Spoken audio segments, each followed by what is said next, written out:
Hello student, मैं विक्रम मौर्य।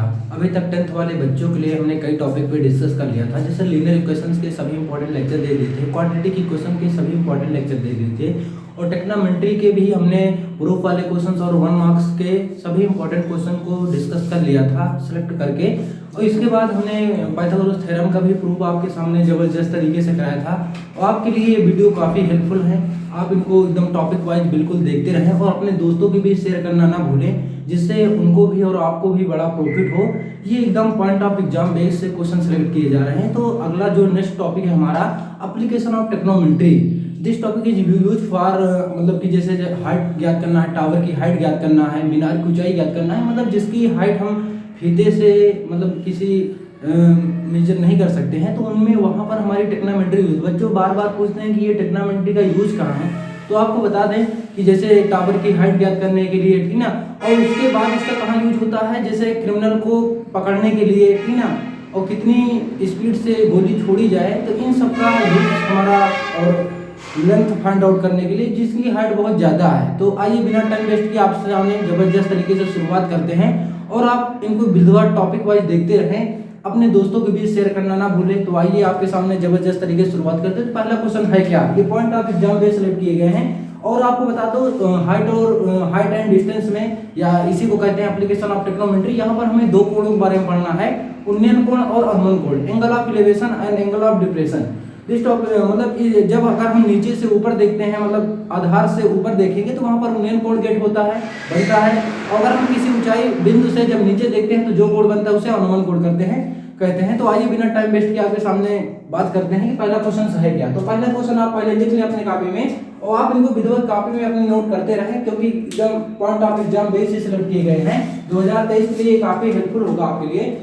भूमि के एक बिंदु P से एक 10 मीटर ऊंचे भवन के शिखर का उन्नयन कोण कितना है, 30 डिग्री। क्वेश्चंस आप अपनी कॉपी में अच्छे से लिखेंगे। भूमि के एक बिंदु P से एक 10 मीटर ऊंचे भवन के शिखर का उन्नयन कोण 30 डिग्री है। भवन के शिखर पर एक ध्वज को लहराया गया है, लहराया गया, यहाँ फहराया गया भी लिख सकता है ये भैया। और P से ध्वज के शिखर का उन्नयन कोण 45 डिग्री है। ध्वज दंड की लंबाई और बिंदु P से भवन की दूरी ज्ञात कीजिए, और √3 की वैल्यू आपको कितना यूज करना है, 1.732। तो आशा है आपने इसका स्क्रीनशॉट ले लिया होगा और आप अपनी कॉपी में विधिवत देख चुके होंगे। तो अब इसके बाद हम इसको करते हैं कि, और आपको यहाँ पर क्वेश्चन को कई बार थोड़ा पढ़ना है, क्योंकि यहाँ पर अगर क्वेश्चन आप पढ़ने की कॉन्सेप्ट आपका क्लियर हो गया, क्योंकि क्वेश्चन हम बार बार आपसे कहेंगे, क्वेश्चन को आप पढ़ने की इंपॉर्टेंस फैक्ट क्या है, कैसे पढ़ेंगे, क्योंकि वहीं से क्वेश्चन होंगे, ठीक ना। तो अब इसके बाद इसको पहले हम पढ़ेंगे अच्छे से, आप लिख लिए होंगे। तो यहाँ पर देखो क्या कह रहा है क्वेश्चन, क्या कह रहा है, हम आपके सामने एग्जाम करके दिखाते हैं। कह रहा भूमि के एक बिंदु P से, जैसे ये भैया भूमि है ना, ये भूमि है, ये हमारी क्या है, भूमि है। इसके एक बिंदु P से मान लें यहाँ पर एक पॉइंट क्या है, P है। ये कह रहा है भूमि के एक बिंदु P से एक 10 मीटर ऊंचे भवन, यहाँ पर हमें एक 10 मीटर ऊंचा भवन मान लें, थोड़ा सा नीचे से बनाए तो थोड़ा सही रहेगा। यहाँ पर हमें एक 10 मीटर ऊंचा एक यहाँ पर P पॉइंट मान लें, इससे 10 मीटर ऊंचाई पर एक हमने भवन मान लिया। ये 10 मीटर ऊंचा क्या है भैया, हमारा भवन है, ये हमारा क्या है, भवन है। और आप इनको बिल्कुल टॉपिक वाइज देखते रहें। अब इसके बाद कह रहा है कि 10 मीटर ऊंचे भवन के शिखर का उन्नयन कोण कितना है, 30 डिग्री। उन्नयन कोण यहाँ आधार से बनेगा, आधार से शिखर का, यहाँ पर उन्नयन कोण कितना है, 30 डिग्री। अब इसके बाद कह रहा है भवन के शिखर पर एक ध्वज को लहराया गया है, यहाँ पर एक क्या भैया, झंडा लहरा दिए, तिरंगा, ठीक ना, देश की शान के लिए भैया, ये तिरंगा है, ये लहरा दिया, यहाँ पर झंडा या ध्वज फहरा दिया गया, ये ध्वज ये फहरा दिया गया। अब कह रहा है एक ध्वज को लहराया गया है, और बिंदु P से ध्वज के शिखर का उन्नयन कोण, बिंदु P से ध्वज के शिखर को, ध्वज का शिखर ये भैया, इसका उन्नयन कोण कितना बता रहा है, ये आप इनको बिल्कुल अच्छे से बनाएंगे। ये कितना डिग्री दिया है, 45 डिग्री आपसे पूछ के रहा है। और P से ध्वज के शिखर का उन्नयन कोण 45 डिग्री है। ध्वज दंड की लंबाई आपको इसको बताना है, और भवन से दूरी। तो फिगर आपने बना लिया होगा, तो हम लेट कर ले थोड़ा, मान ले ध्वज दंड की लंबाई कितनी मीटर है, h मीटर है, इसको h मीटर कहते। और मान ले कि बिंदु P से भवन की दूरी कितना है, x मीटर है। तो ये पहले हम थोड़ा लिख लेंगे लेट कर लेंगे कि माना पी से भवन की दूरी ये क्या लिए x मीटर लेट कर ले। उसके बाद माना लेट वीडी ना ध्वज दंड की लंबाई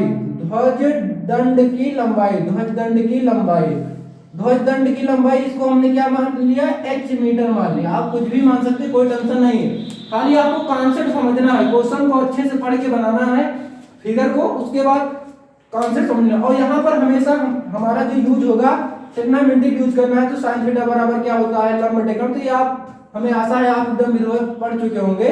आप नहीं है तो आप अपने कमेंट्स बॉक्स में आप पूछ सकते हैं डाउट को। तो जैसे हम यहाँ पर इसकी पहले नेमिंग कर दें, इसका P है, इसको A कह दें, इसको B कह दें, इसको C लेट कर लें। तो ट्रायंगल APB में अगर हम यहाँ पर देखेंगे APB में, तो यहाँ tan 30 degree tan 30 degree equal हो जाएगा परपेंडिकुलर अपॉन बेस, तो यह आ जाएगा h बटे x। और tan 30 डिग्री की वैल्यू कितना है 1/√3, तो यह जाएगा 10 बटे x। इसका क्रॉस मल्टीप्लाई इसका इसमें, तो आगे सॉल्व कर लेंगे तो यह आ जाएगा हमारा अच्छे से x बराबर आ जाएगा हमारा 10√3। और बुक में जो है हमारी √3 की वैल्यू दिया था, तो इसकी वैल्यू पुट कर देंगे तो यह आ जाएगा 1.73, तो इसका मल्टीप्लाई कर लेंगे तो यह आ जाएगा 17.32 मीटर।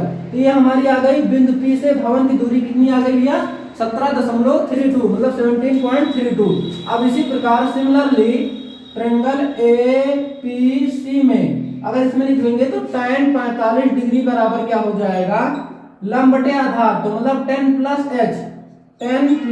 h बटे x। इसकी वैल्यू लगा देंगे, इसकी वैल्यू क्या है 1। अगर किसी स्टूडेंट को अगर ये टेबल नहीं याद है तो हमारा यूट्यूब चैनल पे VM क्लासेस सर्च करके देख सकते हैं, हमने इसका शॉर्ट ट्रिक भी बताई है टेबल याद करने के लिए। तो आशा है आपने इसका स्क्रीनशॉट ले लिया होगा और आप अपनी कॉपी में लिख रहे होंगे विधिवत।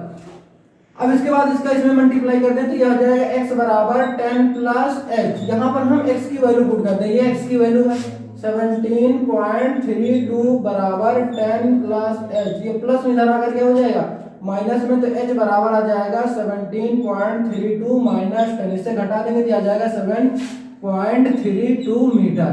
तो ये हमारी क्या आ गई ध्वज दंड की लंबाई आ गई। तो आशा है पहला क्वेश्चन आपको विधिवत समझ में आया होगा। लास्ट में आप फाइनल आंसर देखिए थोड़ा, क्योंकि हमारा पॉइंट ऑफ एग्जाम पे जो है डिस्क्रिप्टिव है, इस मींस क्या हुआ आपको लिख कर आना है विधिवत तरीके से। तो लिख देंगे तो अतः बिंदु P से भवन की दूरी कितनी है भैया 17.32 मीटर। और लिख देंगे ये हाइट है, तो लिख देंगे माना अतः ध्वज दंड की लंबाई कितनी आ गई भैया 7.32। तो पहला क्वेश्चन आपको समझ में आया होगा।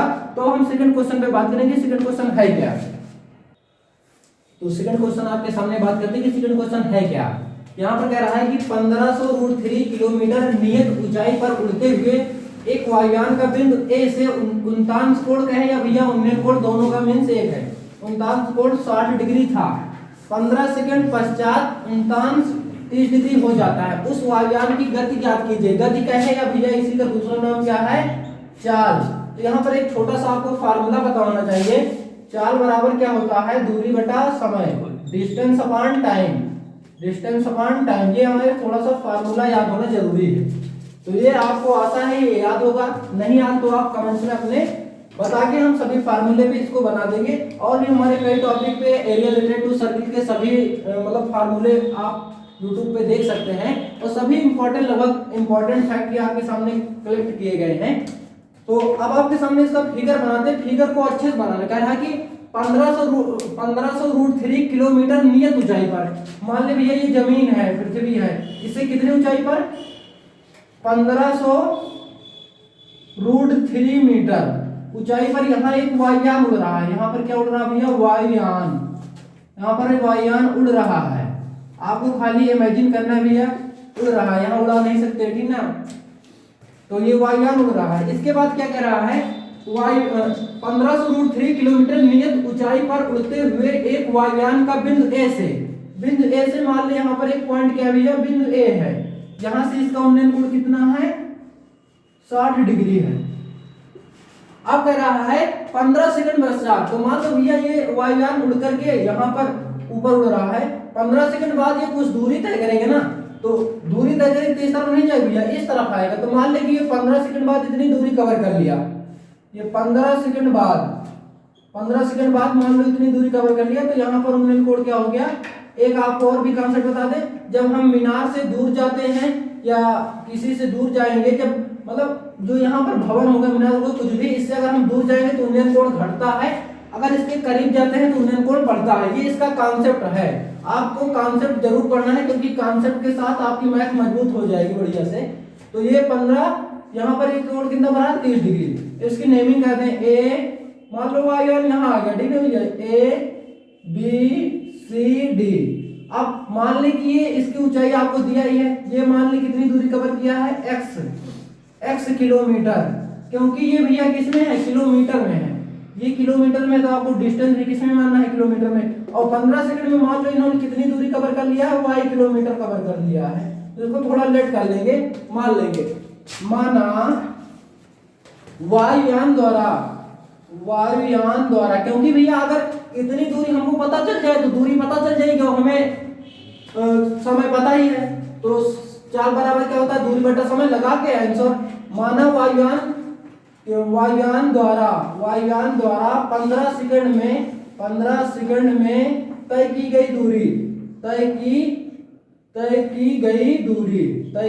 दूरी, अगर इस दूरी को हम क्या लेट कर ले, y किलोमीटर। अब आपका मेन टारगेट क्या रहेगी, y की वैल्यू फाइंड आउट करना, बस बात खत्म, ठीक ना। y की वैल्यू फाइंड आउट करेंगे, फिर उसके बाद हम चार बराबर दूरी बटा समय लगा देंगे, हो जाएगा क्वेश्चन, कोई टेंशन नहीं लेना। अब इस प्रकार हम इसमें लगा दें त्रिभुज ACD में लगा देंगे, तो ये tan 60 डिग्री इक्वल क्या हो जाएगा, परपेंडिकुलर अपॉन बेस, मतलब लंब बटे आधार, तो हो जाएगा 1500√3 बटे x।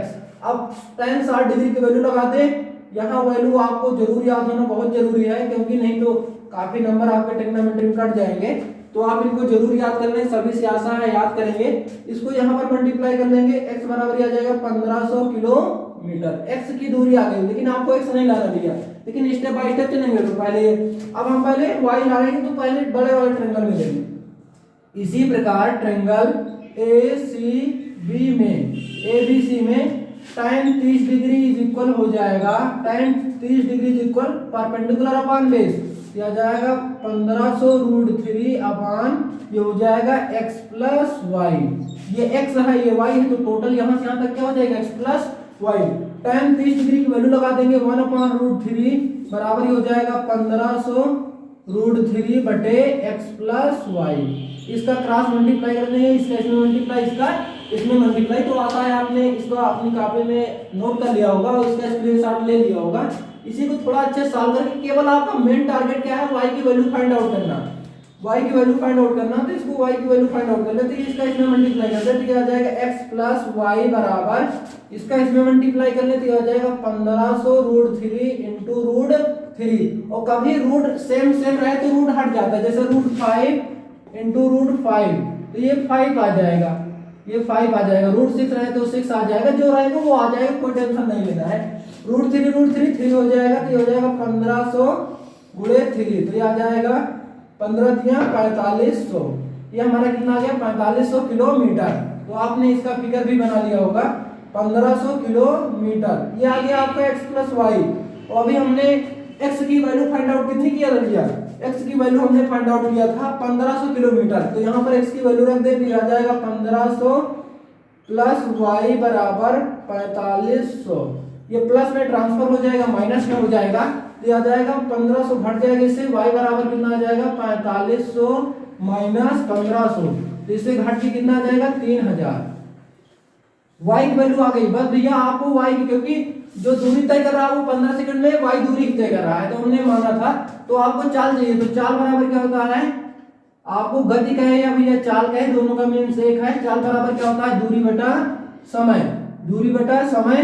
अब यहाँ पर दूरी कितना दिया है, 3000 दिया है, 3000 पुट कर देंगे। उसके बाद ये समय कितना दिया है, 15 सेकंड पुट कर देंगे। इसको काट देंगे तो आ जाएगा 15 दूनी 30, मतलब किलोमीटर प्रति सेकंड। लेकिन आपसे चाल जो पूछता है अधिकतर केसों में, यहाँ पर इसमें तो लिखा नहीं है, अधिकतर केसों में लिख कर आएगा कि चाल को किलोमीटर प्रति घंटा में बताइए। तो यहाँ पर यह है किलोमीटर प्रति सेकंड। तो आइए इसको हम चेंज कर देते हैं। कैसे चेंज करेंगे आपको हम बताते हैं एकदम विधिवत तरीके से। इसको कैसे चेंज करेंगे, ये किलोमीटर है तो सबसे पहले इसको मीटर में चेंज करना है। तो अगर किलोमीटर है मीटर में चेंज करना है तो 1000 से मल्टीप्लाई कर दें। तो 1000 से मल्टीप्लाई तो ये आ गया हमारा मीटर प्रति सेकंड में, क्योंकि 1 किलोमीटर में 1000 मीटर होता है। तो यह है हमारा आ जाएगा, ये ऐसे लिख देंगे मीटर प्रति सेकंड। और सब बच्चे थोड़ा सा एक कॉन्सेप्ट याद रखेंगे, अगर मीटर प्रति सेकंड है उसको मीटर प्रति सेकंड है तो उसको अगर हमें किलोमीटर प्रति घंटा में कन्वर्ट करना है तो 18/5 से गुणा करेंगे। कॉन्सेप्ट क्या रखेंगे, 18/5 से क्या करें, गुणा करें। अगर मीटर प्रति सेकंड में है तो अगर इसी का अपोजिट है, अगर किलोमीटर प्रति घंटा में, उसको हमें जरूरत मान लो मीटर प्रति सेकंड की है तो उसे हम 5/18 से गुणा करेंगे। इसको थोड़ा अपनी नोट पॉइंट में लिख लेंगे क्योंकि बहुत ही इंपॉर्टेंट टॉपिक है। क्योंकि ये कॉन्सेप्ट लगता है जहां चाल दूरी आ जाती है तो उसके लिए ये काफी कारगर होगा। ये अब इसको चेंज कर लेंगे। अब इसको हम कितने मल्टीप्लाई कर लें, 18/5 से। 5 चौको 20, 18 चौक 72, ये आ गया 72,000 किलोमीटर प्रति घंटा। तो अतः वायुयान की जो गति हो जाएगी, लिख देंगे नोट पॉइंट में, अतः वायुयान की गति कितनी हो जाएगी, 7200 किलोमीटर, 72,000 इकाई दहाई सैकड़ा हजार 10,000 ना, तो 72,000 किलोमीटर प्रति घंटा। तो यही हमारा क्या हो गया भैया, आंसर हो गया। तो एक क्वेश्चन और बात करेंगे फिर इस टॉपिक को फिनिश करेंगे।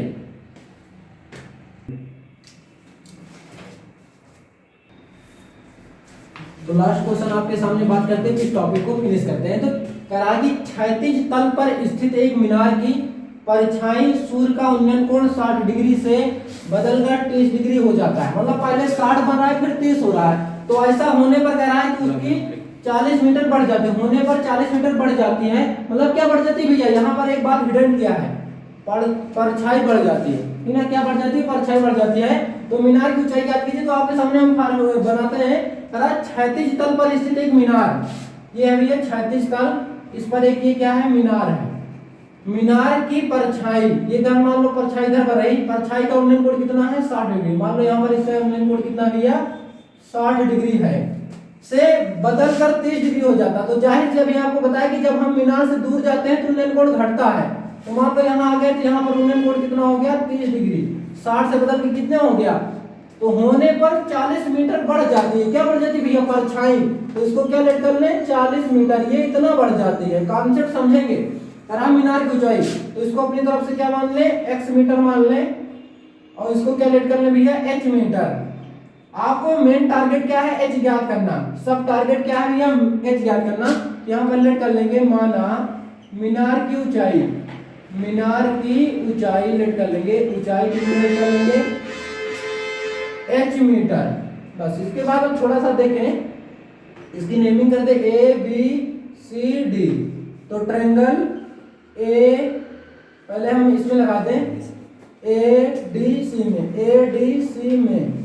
ADC में tan 30 डिग्री इक्वल क्या हो जाएगा, tan 30 degree equal perpendicular upon base, मतलब लंब बटे आधार, h बटे क्या हो जाएगा, 40 प्लस x मीटर। यहाँ पर tan 30 डिग्री की वैल्यू लगा देंगे तो आ जाएगा 1/√3 बराबर h बटे 40 प्लस x। इसका इसमें मल्टीप्लाई कर देंगे तो h बराबर आ जाएगा √3h बराबर 40 प्लस x। इसको इक्वेशन फर्स्ट लेट करके छोड़ देंगे यहीं पर। अब इसको कर लेंगे, त्रिभुज BCD में tan 60 डिग्री इक्वल क्या हो जाएगा, परपेंडिकुलर अपॉन बेस, मतलब h बटे x। इसकी वैल्यू लगा देंगे, इसकी वैल्यू कितनी हुई है, इसकी वैल्यू हमारी होती है √3 बराबर h बटे x। आपको तो h की वैल्यू फाइंड आउट करना, तो यहाँ से हम x की वैल्यू निकाल लें। तो इसको यहाँ पे, इसको यहाँ पे x बराबर आ जाएगा h बटे √3। ये वैल्यू यहाँ पर इक्वेशन फर्स्ट में पुट कर दे। x का मान समीकरण 1 में रखने पर, x का मान समीकरण 1 में रखने पर, तो इसको हम समीकरण 1 में रख दें और कैलकुलेशन करके h का मान निकाल लें। तो यहाँ पर अगर हम पुट कर देंगे तो समीकरण 1 में x का मान रखने पर यहाँ पर हम वैल्यू पुट कर देंगे तो ये हो जाएगा अंडर रूट 3h बराबर हो जाएगा 40 प्लस x की वैल्यू क्या है h बटे रूट 3, इसके अपान 1 कर लेंगे, एलसीएम लेंगे तो ये हो जाएगा अंडर रूट 3h बराबर 40 रूट 3 प्लस h बटे रूट 3। यहाँ पर ये डिवाइड में यहाँ पर भेज देंगे मल्टीप्लाई में, रूट 3 का रूट 3 से मल्टीप्लाई हो जाएगा 3h बराबर 40 रूट 3 प्लस h। तो प्लस में इसका ट्रांसफर कर लेंगे, माइनस में हो जाएगा तो 3 से 1 घट जाएगा 2 आ जाएगा, ये 3h बराबर आ जाएगा हमारा, ये प्लस में धरा करके माइनस में 40 रूट 3, तो इसे घटा देंगे आ जाएगा 2h बराबर 40 अंडर रूट 3, 2 दूनी 4, तो h बराबर कितना आ गया 20 अंडर रूट 3 मीटर। तो यही हमारा क्या हो गया आंसर हो गया। तो आशा है आपको एकदम विधिवत सभी क्वेश्चन समझ में आए होंगे, और आपको सभी क्वेश्चन समझ में आ रहे हैं तो आप इनको सभी इन वीडियो को देखते रहें विधिवत तरीके से, और आप अपने दोस्तों के बीच शेयर करना ना भूलें। आप इनको मस्त से अपनी बोर्ड की तैयारी करते रहिए, खुश रहिए, मस्त रहिए, मुस्कुराते रहिए। जय हिंद।